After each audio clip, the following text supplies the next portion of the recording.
Quadratic na lang nga. Guguluhan ng aking katawang lupa. Quadratic equation, no? So, pang grade 9 lang to ni. So, kung gusto niyo matutong grade 9, madali lang. You can solve this, yung roots, in many ways, like factoring. Pwede siyang completing the square, CTS sabi ng iba. Pwede siyang extracting the square root. At saka pwede rin siyang quadratic formula. So, pwede yung mga ways na yan, no? Anyway, yung either ways, kung ano man gamitin mo dyan, same pa rin yung makuha mong roots as long as tama yung pagkakasolve mo. So, para maintindihan, solve natin yung lahat ng format, no? So, sa quadratic formula, ang formula niya, diba, is x equals to negative b plus minus square root of b squared minus 4ac all over 2a. Okay. Let's say meron tayong quadratic equation like, madali lang, para hindi na tayo mahirapan. X squared minus 14x plus 45 is equals to 0. Ito naka-standard form to. Paano natin masabing naka-standard form? Dapat naka-equate siya sa 0, ha? So, yung standard form niya. So, kapag naka-standard form na, pwede mo na kunin yung ABC kung gagamit ka ng quadratic formula. Pero factorable kasi ito. Okay. Factorable kasi ito. Kaya pwede natin siya i-factor out as x plus minus x minus 9 tsaka x minus 5.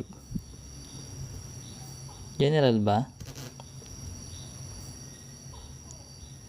Wait. Kung baka mali ako.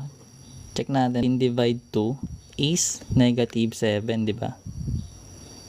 Yan. Tapos yung negative 7 squared is positive 49. So, kung anong nilagay mo dito, ilalagay mo yun sa blank. Tapos kung nagdagdag ka dito ng 49, magdadagdag ka rin dapat ng 49 sa kabilang side para maging balance sila. Kasi kung dito lang nilagyan mo, mamamali yun. No? Anyways, ganun yun. So, dahil ito ay perfect square trinomial na, para hindi ka mahirapan ng pag-factor niyan, kunin mo yung variable niya, which is x. Tapos kung ano yung nakalagay dito sa middle na ito, kung ano nakalagay dito, yun yung magiging partner ng variable mo. So, dahil negative 7 to, ibig sabihin minus 7 to. Tapos lagyan mo lang ng squared. Ito na yan pag in-expand mo.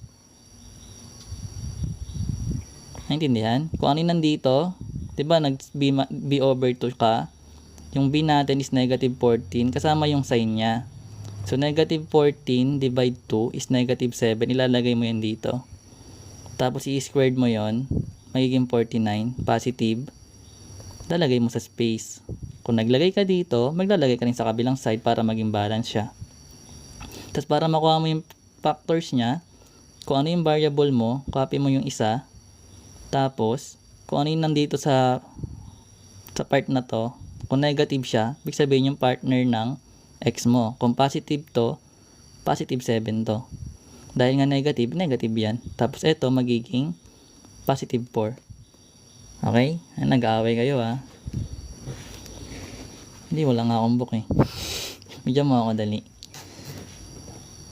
So, square root na natin, extracting the square root. Sabi ko dati, kapag nag-extracting the square root, etong side na to, magiging plus minus yan. Okay? Kapag nag-extracting the square, etong completing the square kasi direkta na to sa extracting the square root. Okay? Kapag nag-extracting the square, etong completing the square kasi direkta na to sa extracting the square root. Okay? So, ngayon, meron kang x minus 7 is equals to positive negative 2. Then, i-transpose natin tong negative 7 sa kabilang side. Matitira yung value, yung x natin is equals to positive negative 7, minus 7. So, ngayon, dalawa yung possible solutions natin. No? Isang positive 2, minus 7. Tapos, isang negative 2, minus 7. Which is negative 2 minus 7 is negative 5. Ha? Ay, plus pala. Yun, sabi ko parang mali. Sorry. So, plus pala. Kasi tinranspose. Buti galing talaga ng mga estudyante ko dito. Naks. So, magkakaroon tayo ng, ito 9 pala. Positive 9.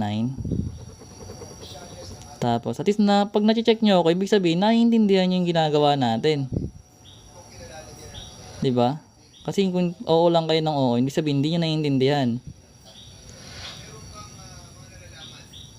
Which means, tama yung sagot natin dito. So, ito na, diretso na yun sa, yung completing the square, diretso na siya sa ETS, no? Basta kapag nag-completing the square ka, pag nag-extracting the square root ka diretso, plus minus lagi yung sagot doon. Anyways, paano naman kung quadratic formula? Sa quadratic formula, ang haba na ito. Wawan na naman ang ating bond papers. Sige. Sige. Try natin.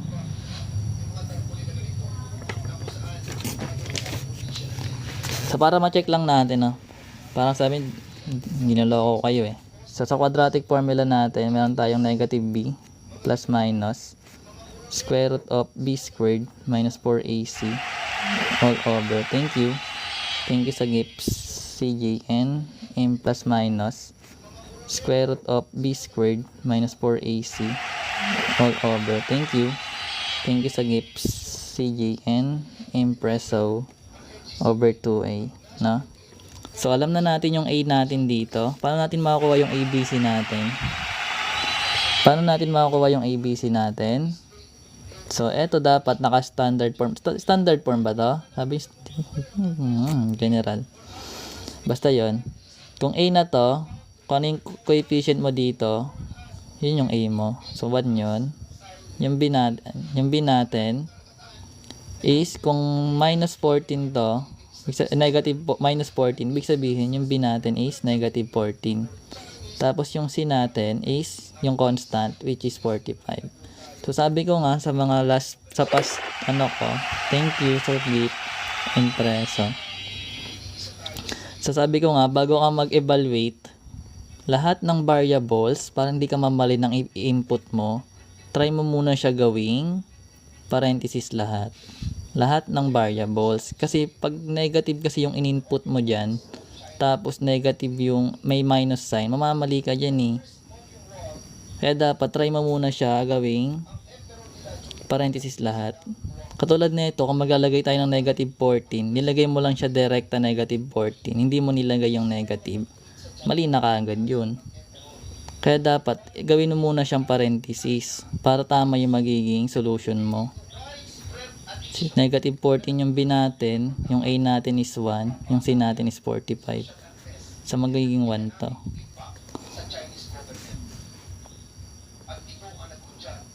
Okay.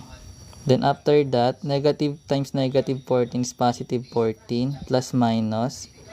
Ano yung negative 14 squared? Magkakaroon ka ng 196 minus. Bakit minus? Negative 4 times 1 is negative 4 times 45.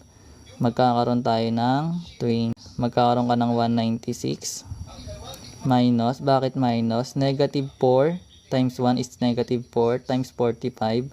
Magkakaroon tayo ng 20, 180 over 2. Kasi 2 times 1 is 2.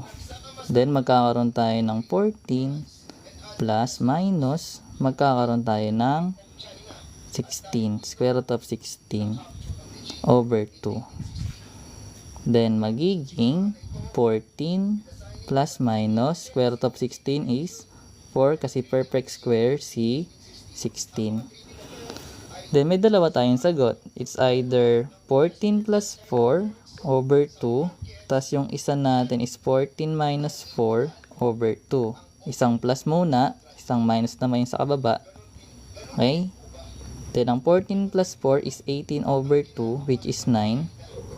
Tapos, yung 14 minus 4 is 10 over 2, which is 5, which is tama siya dito sa mga solutions natin. So, either ways, pwede mo yung gamitin as long as magiging tama yung pag-input mo ng mga given.